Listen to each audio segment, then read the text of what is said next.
There is a community or part of a community that has something to say about vice presidential nominee Tim Walz, and that is the Italian American community, specifically the Italian American Civil Rights League, which is pissed as hell that Tim Walz is the nominee. Stay with me. They in fact have put this out. The Washington Examiner obviously reported, Italian American group demands Tim Walz step down as a, quote, enemy of the community.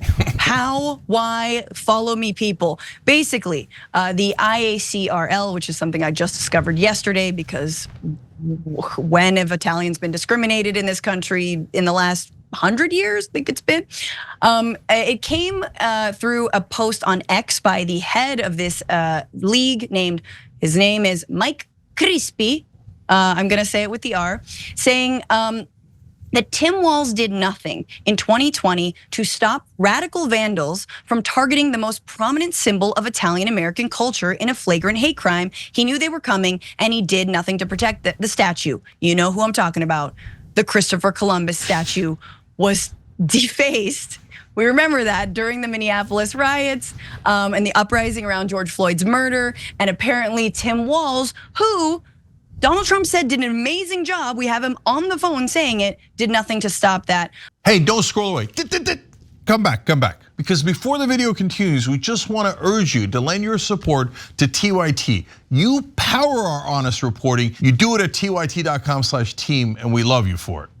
He then, Crispi goes on saying his record as governor in Minnesota is the most disgraceful record of any governor in the last decade, from allowing rioters to pillage and plunder, Christopher Columbus, standing down when the mob came for the Columbus statue. Walz allowed the North Star State to become an exemplar of cultural Marxism run amok. People, way to make a story all about you, but then again, you're worshiping a colonizing idiot.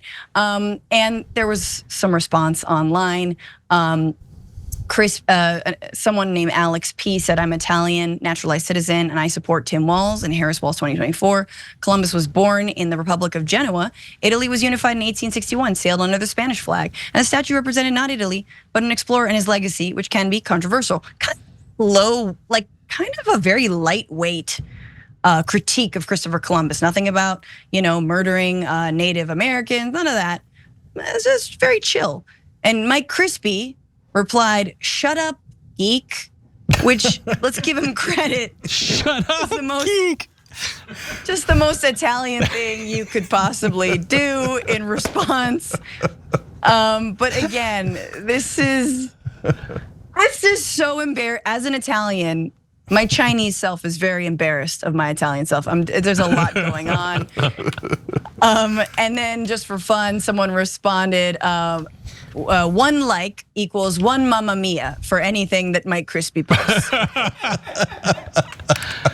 Okay, first of all, Francesca just became Italian the other day. I was gonna say that. I know, a long time. She was Chinese before. All of a sudden, she turned Italian. She turned Italian.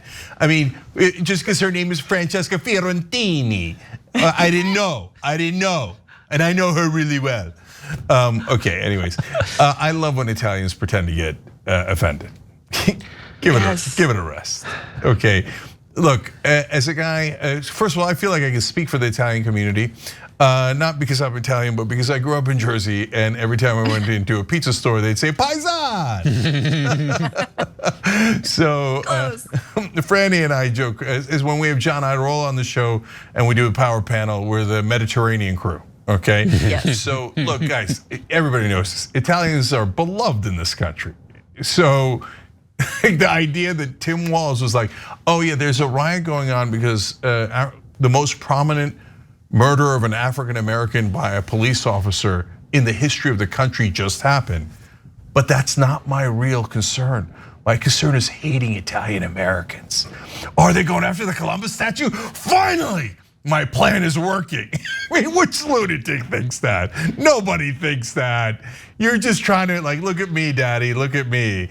And then I'll get to Columbus in a second, but Brent, go ahead. Yeah, it's just like I'm more disappointed everybody doesn't know who the Italian American Civil Rights League. You definitely skipped that episode of The Sopranos where it's like a big thing about the Native Americans and And if you're gonna get mad as an Italian, as someone who speaks a little Italian, you know, your biggest enemy is actually the Genoese government who did not finance his trip. Everybody told this guy no, and it was the Spanish who had to be like, all right, yeah, sure, can you go? Go for it, go do it. Right.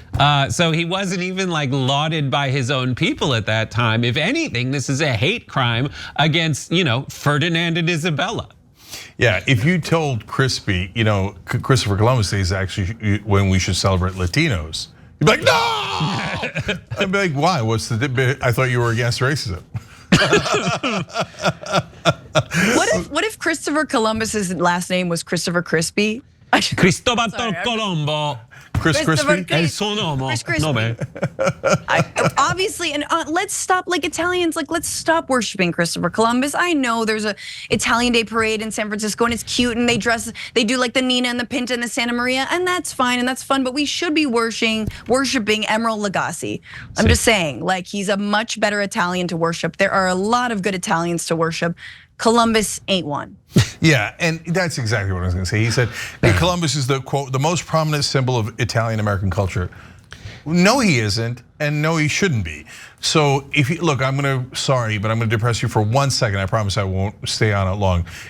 Columbus would chop off limbs and then sometimes wear the hands that he chopped off. He said that he couldn't believe how innocent the young girls were in the area. It was so easy to rape them. Cheesy, crazy. Okay, and priests at the time wrote back to Spain going, you gotta get this guy out of here. Even in the context of his times, they're like, this guy's a monster. When there's all these amazing Italian Americans like Tommy Lasorda and Don Corleone and Tony Soprano and Al Pacino. Yes, hoo-ha. That's racist against Italians, man. I said Lasorda. I want to see an Italian president. At some point, I would like to see an Italian American president. Who's the closest? Just with some really long, too many consonant name, like Fiorentini, you know what I'm saying? Like, there's just way too many vowels.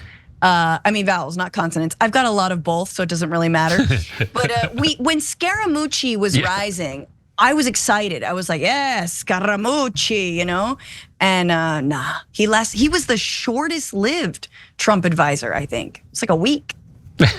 Take it up with the Italian Anti-Discrimination League. Oh yeah, you know what? Trump was discriminating. Why was he the one Italian that had the shortest tenure in Trump's administration? That's why he did it, because of this rampant anti-Italian racism in America. I won't stand for it anymore. Crazy. Okay, fantastic. We gotta go. We were having fun though.